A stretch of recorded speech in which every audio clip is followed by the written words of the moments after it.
All right, so I'd like to move on the event here. We're going to introduce Andrew Leone from Dispatch. Is Andrew nearby? Here we go.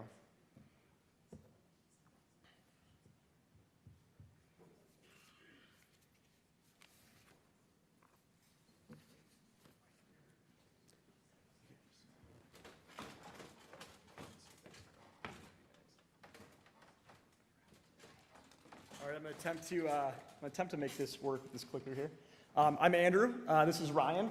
We're founders of Dispatch. It's an on-demand delivery platform specifically focused on the B2B industrial delivery segment.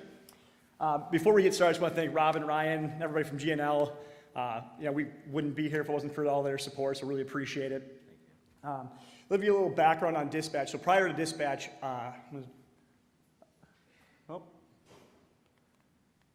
there we go. All right, so prior to Dispatch, I was running a wholesale distribution company focused on the HVAC market. Had 5 locations around Minnesota, serving about 3,000 to 5,000 contractors. And when we started polling our customers, what was important to them, we heard over and over again that there's a rising cost of labor. I needed to keep my technicians busy, out on the job sites, doing revenue, producing activity, and not running across town to pick up parts. So we piloted a program with a customer who's spending a few $100,000 up with us and quickly grew that account to just about $3 million by simply focusing on bringing product to them and maximizing their labor.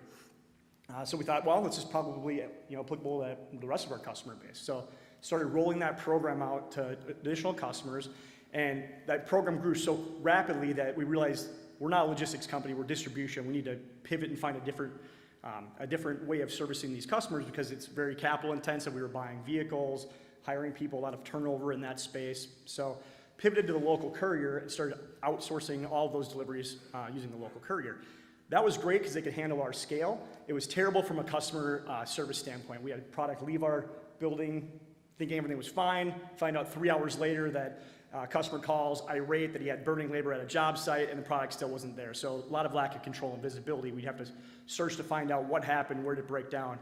And thought, there's technology out there that does this on the consumer front. Why can't we position that into the B2B segment? So started building a software to go directly to these independent courier drivers, bypass the traditional courier, and then take all the modern visibility from, like you see it in Uber and Lyft with real-time tracking, notifications, all of that, and bring it to the multiple stakeholders that are in distribution. So the product was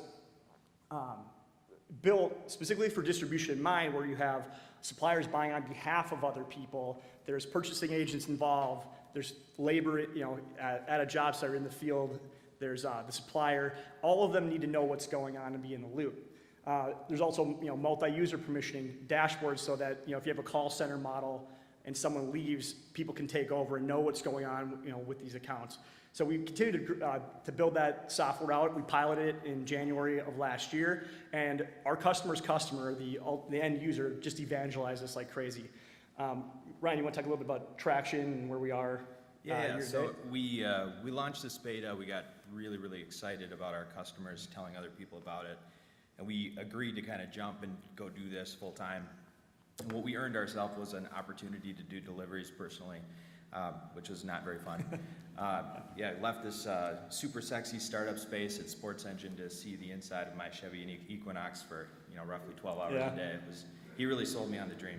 But what wound up happening is as we started to talk to customers, this is a real significant problem that customers are spending hundreds of thousands of dollars a year to figure out, and there's even more spend that's yet to be discovered in their existing fleets with existing employees and vehicles. So about May of last year, we started hiring people. I'll give you a couple of facts as we end here, but last year we had 35 customers that spent $500 or more with us in 12 months, and we were pretty excited about that. We started fully resourcing our business plan, and in the last 3 months, we've won over 200 customer locations. By November, we should be at 1,000, which is really cool because the average annual spend is around $7,500 top line. And so we've seen our revenues go from about $70,000 in April to quadrupling to $250 last month. So we're excited to see this thing continue to grow. We're fully expecting to finish the year over $400K. So we're We're Monthly. Yeah, monthly. So we're Yeah. ready to take. Yeah, this I know thing we're farther. out of time, so it's real brief, but if you want to learn more, there's a couple of our accounts, some national accounts on there, local. Love to talk in the room next door. All right, we're getting up. Thanks. Thanks, Rob. Thanks, Rob.